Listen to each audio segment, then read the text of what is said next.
May isang OFW na nagtanong at baka tanong din ito ng karamihan.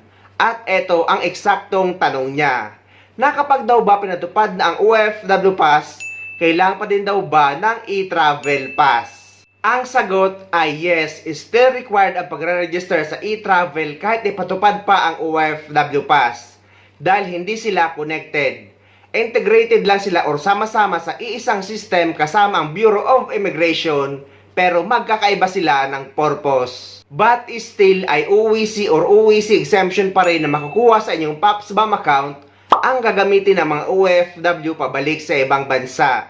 Dahil ang OFW Pass or ang DMW mobile app kung saan kinukuha ang OFW Pass ay hindi pa totally ready sa ngayon. Pero just in case man na maging okay na ang DMW mobile app at ipatupad na ito, ay gagawa natin yan ng video tutorial. May nauna na akong ginawang video tutorial kung paano mag-register sa new enhanced DMW mobile app na nilaunch noong July 11, 2024 na ilalagay ko sa description ng video na ito para mapanood nyo. Sa mga nagtatanong naman kung automatic na daw bang miyembro ng OWA kapag meron ng OEC or OEC exemption.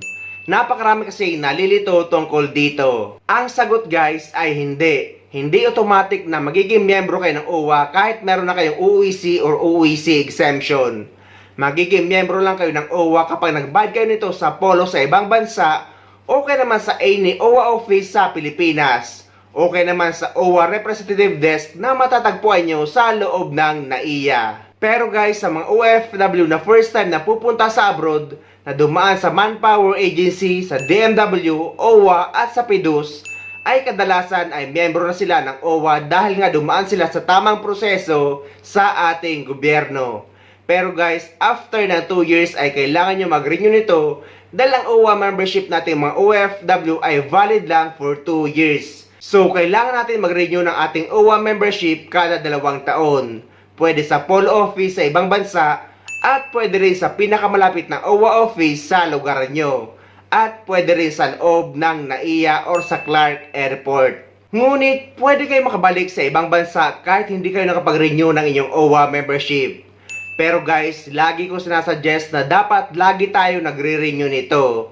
Dahil proteksyon natin itong mga OFW habang nagtatrabaho tayo sa ibang bansa at proteksyon din ito ng pamilya natin sa Pilipinas just in case man may mangyari sa isang OFW habang nasa abroad.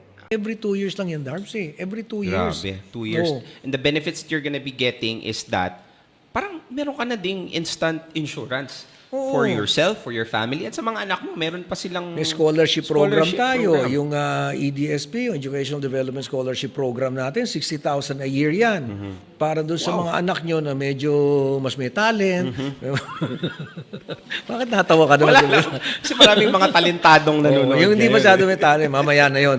So, ano to, exam ka sa DOST, kung nakapasa ka, 60,000 a year ang bibigay nating support. Now, this is what I want to make clear, with our OFWs. Madalas, Darb, sinasabi nila, dapat daw lahat.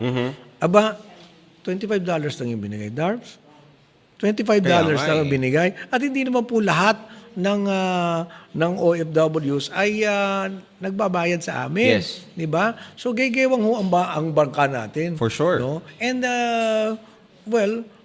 meron pa tayong Department of Education, no? Hindi ho sagot ng OWA lahat ang pagdating diyan. So kaya ito po ay may quota.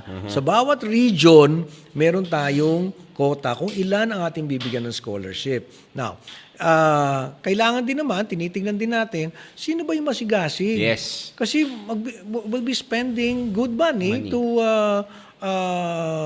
support the education of your daughter or your son. So, kailangan natin dito yung seryoso. Yung mga deserve naman. Oo. O ngayon, ito yung mga kumikita ng $600 and above at saka medyo magaling. Yes. Bakit tumatawa? Exactly. May question ako. Ano ba? Pag hindi masyado magaling? Hindi. Mamaya, siguro. May expiration ba ang membership ng OWA? Basta every 2 years. Pag after 2 years, tapos na. Pay ulit sila. Oo, so pay basically, ulit. if they pay once, 2 years sila covered, and then they pay again, 2 years ulit sila Ngayon, covered. kung minsan napagbibigyan natin kahit 1 month, but it's, as I'm saying, you are just being asked to pay for $25. You convert that into peso, that's just 57 pesos a month. Diba? And we're talking, dito pa lang panalong-panalo ka na eh. Sobra. Diba? Ngayon, kung doon sa mga OFWs naman na ang kinikita, $600 and below. Meron tayong ODSP, OFW, Development Scholarship Program. Ito, 20,000 a year. Pero kailangan naman, i-apply naman natin. At wag niyo kumang inaaway. Pag hindi nakapasa, siyempre naman, hindi natin kayang lahat. And in-increase na natin itong ating ODSP na ito to 5,000 scholars a year. Madami na din. Oo. Paano? Wag lang naman nilang iasa sa amin lahat. No? You have to apply and then nagbubukas ang slots niyan sa mga regional offices ng OWA. We have about 17 regional offices all over the country.